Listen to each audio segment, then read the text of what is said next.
Dokter gigi ahli pertama. Kompetensi umum. 1. Dokter gigi Andi melakukan pemeriksaan klinis pada pasien dengan keluhan nyeri gigi. Ia menemukan kavitas dalam pada gigi molar pertama rahang bawah kanan.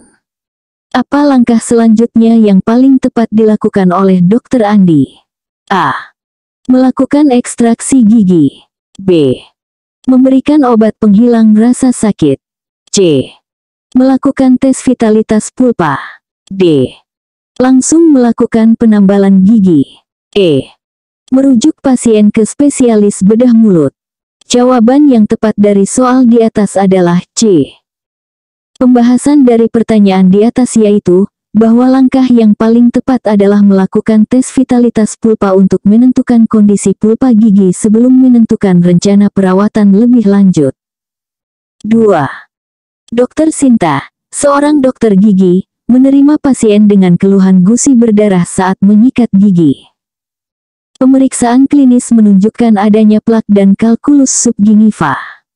Diagnosis yang paling mungkin adalah A. Gingivitis. B. Periodontitis kronis. C. Abses periodontal. D. Resesi gingiva. E. Pulpitis reversible. Jawaban yang tepat dari soal di atas adalah B. Pembahasan dari pertanyaan di atas yaitu, bahwa gejala gusi berdarah disertai adanya plak dan kalkulus subgingiva mengarah pada diagnosis periodontitis kronis. 3. Dalam upaya pencegahan karies gigi pada anak-anak, Dr. Budi merekomendasikan aplikasi selan pada gigi molar permanen yang baru erupsi. Indikasi utama penggunaan selan adalah A. Gigi dengan karies superficial. B. Gigi dengan fisur dalam dan sempit. C. Gigi dengan hipoplasia emel. D. Gigi dengan abrasi. E.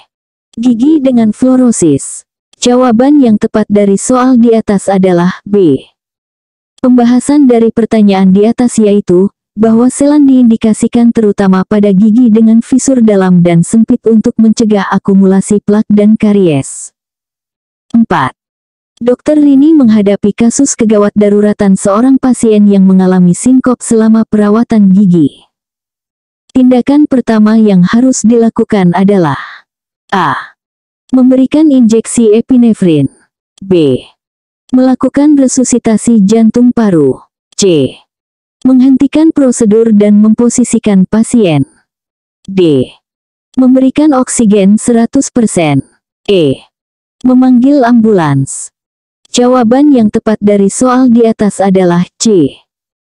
Pembahasan dari pertanyaan di atas yaitu, bahwa tindakan pertama pada kasus sinkop adalah menghentikan prosedur dan memposisikan pasien dengan kepala lebih rendah dari kaki untuk meningkatkan aliran darah ke otak. 5. Dalam penata laksanaan penyakit periodontal, Dr. Maya melakukan scaling dan root planning pada pasien dengan periodontitis kronis. Tujuan utama prosedur ini adalah A. Menghilangkan kalkulus supragingiva. B. Menghaluskan permukaan akar gigi. C. Mengurangi kedalaman poket periodontal. D. Meregenerasi tulang alveolar. E. Menghilangkan stain pada gigi. Jawaban yang tepat dari soal di atas adalah C.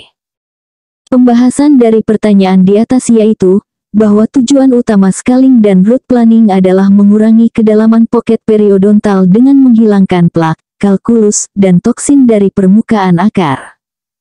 6. Dr. Eko mendiagnosis karies emel pada gigi incisivus lateral atas kanan pasiennya. Pendekatan terbaik untuk menangani kasus ini adalah A. Melakukan restorasi komposit. B. Aplikasi fluoride topikal. C. Melakukan remineralisasi dengan CPPACP. D. Observasi dan instruksi kebersihan mulut. E. Melakukan preparasi kavitas minimal. Jawaban yang tepat dari soal di atas adalah B. Pembahasan dari pertanyaan di atas yaitu, bahwa untuk karies emel yang masih dini, aplikasi fluoride topikal merupakan pendekatan terbaik untuk meremineralisasi lesi dan menghentikan perkembangan karies. 7. Dalam pembuatan restorasi indirect onlay porselen, Dr. Lisa menggunakan teknik cetak double impression.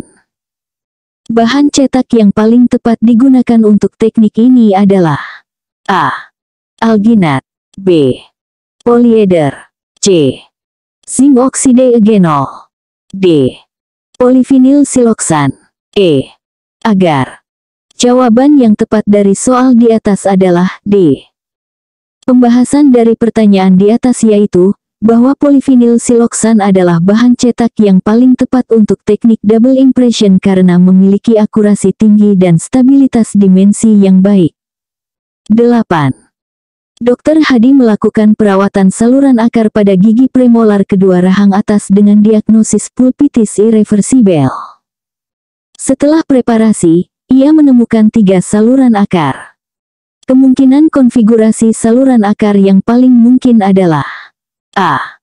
2 bukal, 1 palatal, B. 1 bukal, 2 palatal, C.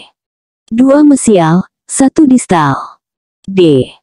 1 mesiobukal, 1 distobukal, 1 palatal, E.